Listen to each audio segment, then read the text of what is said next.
حضرت یہ بتائیں کہ علامہ ارشد القادری علیہ الرحمہ کی تاریخ پیدائش اور ان کا تعلیمی سفر کیسا رہا؟ علامہ ارشد القادری علیہ الرحمہ کے سب سے بڑے کارناموں میں جو کارنامہ ہے وہ علامہ ارشد القادری علیہ الرحمہ سید پورہ بلیا جو یو پی میں ایک ضلع ہے۔ ہیلو ناظرین، السلام علیکم ورحمۃ اللہ تعالی وبرکاتہ۔ جیسا کہ آپ لوگوں کو معلوم ہے کہ ابھی عرس قائد اہل سنت کا موقع چل رہا ہے اور آج ہی اصل عرس ہے، تو میرے ساتھ آج ہے مولانا تابش صاحب۔ آئیے علامہ کی خدمات اور ان کی زندگی کے حوالے سے ان سے کچھ معلومات جاننے کی کوشش کرتے ہیں۔ حضرت السلام علیکم ورحمۃ اللہ تعالی وبرکاتہ۔ وعلیکم السلام ورحمۃ اللہ تعالی وبرکاتہ۔ جی حضرت، آپ اپنا تعارف پیش کریں۔ جی، میں فقیر بلال تابش فیضی، خطیب و امام بلرام پور جامع مسجد پرلیا ویسٹ بنگال۔ حضرت، علامہ کی زندگی کے حوالے سے میں آپ سے کچھ سوالات کروں گا، ان پر کچھ روشنی ڈالیں تاکہ لوگوں کو علامہ کی زندگی کے حوالے سے کچھ معلومات فراہم ہو جائے۔ حضرت یہ بتائیں کہ علامہ ارشد القادری علیہ الرحمہ کی تاریخ پیدائش اور ان کا تعلیمی سفر کیسا رہا؟ کس قدر انہوں نے جد و جہد کی، کس قدر محنتیں کی، اس پر کچھ روشنی ڈالیں۔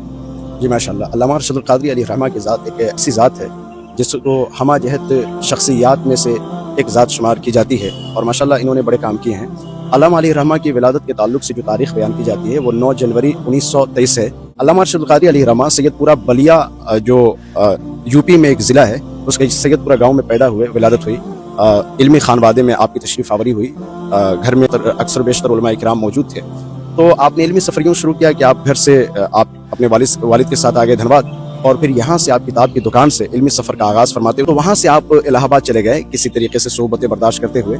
پھر وہاں سے آپ اپنے بھائی کے توسط سے حافظ ملت علامہ شاہ عبدالعزیز محدث مراد آبادی علیہ الرحمہ کی بارگاہ میں پیش ہوئے جامعہ اشرفیہ مبارکپور میں، اور وہیں سے آپ کی فراغت ہوئی۔ اس کے بعد آپ نے درس و تدریس کا کام شروع کیا اور تقاریر وغیرہ کے سلسلے شروع کیے۔ بعدہ آپ نے ملک کے بہت سارے علاقوں میں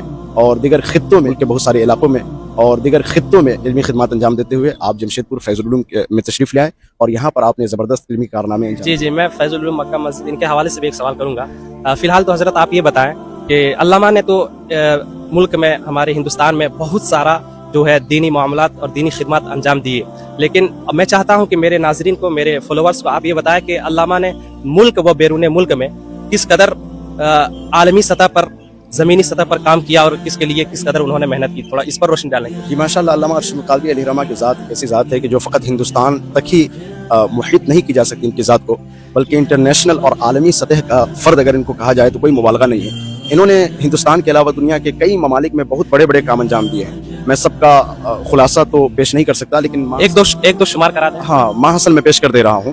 علامہ ارشد القادری علیہ الرحمہ کے سب سے بڑے کارناموں میں جو کارنامہ ہے وہ ورلڈ اسلامک مشن کا قیام ہے، جس کو آپ علیہ الرحمہ نے چند علماء کرام کے ساتھ مکہ معظمہ میں اس کی بنیاد رکھی، اور یورپ کے بہت سارے علاقوں میں ورلڈ اسلامک مشن کے ذریعے مساجد بنائے گئے، مدارس بنائے گئے، اور آج تک علامہ قمر الزمان اعظمی صاحب قبلہ اور دیگر علماء اور مشائخ کی زیر نگرانی وہ تنظیم بحسن خوبی اپنا کام انجام دے رہی ہے۔ اور دوسرا جو سب سے بڑا کام علامہ ارشد القادری کا وہ یہ ہوا کہ دعوت اسلامی، جس کے امیر مولانا الیاس قادری صاحب قبلہ دامت برکاتہم العالیہ ہے، اور یہ ایک ایسی تنظیم ہے کہ علامہ علیہ الرحمہ نے جیسی سوچ پیدا کی تھی اور الیاس قادری صاحب کو جس فکر کے ساتھ اس تنظیم کی باغڈور عطا کی تھی، علامہ ارشد القادری علیہ الرحمہ کے اس فکر کی تعمیر، اس فکر کو مکمل طور سے زمین پر اتارتے ہوئے مولانا الیاس قادری صاحب قبلہ نے، امیر دعوت اسلامی نے پوری دنیا میں دعوت اسلامی کا پرچم بلند کیا ہے، اور دعوت اسلامی جو علامہ کی قائم کردہ تنظیم ہے وہ آج ہندوستان ہی نہیں بلکہ دنیا کے بیشتر ممالک میں اپنی خدمات انجام دے رہی ہے۔ تو یہ علامہ کے سب سے بڑے عالمی کارنامے ہیں جس کو علامہ علیہ الرحمہ نے ہندوستان کے باہر انجام دیے، اور اس کا اثر پوری دنیا پہ ابھی پھیلا ہوا ہے۔ اور ایک بیرون ملک کا جو ایک بہت ہی زبردست جو تاریخ ہے وہ یہ کہ کوئی کلیسا کو خرید کر کے مسجد یا مدرسے کی شکل میں علامہ نے جد و جہد کر کے مسجد یا مدرسے کی شکل میں اسلام کے فروغ کے لیے اس پر کام کیا۔ اس پر آپ کیا کہنا چاہیں گے؟ جی، یہ ماشاءاللہ ایک دلچسپ واقعہ ہے۔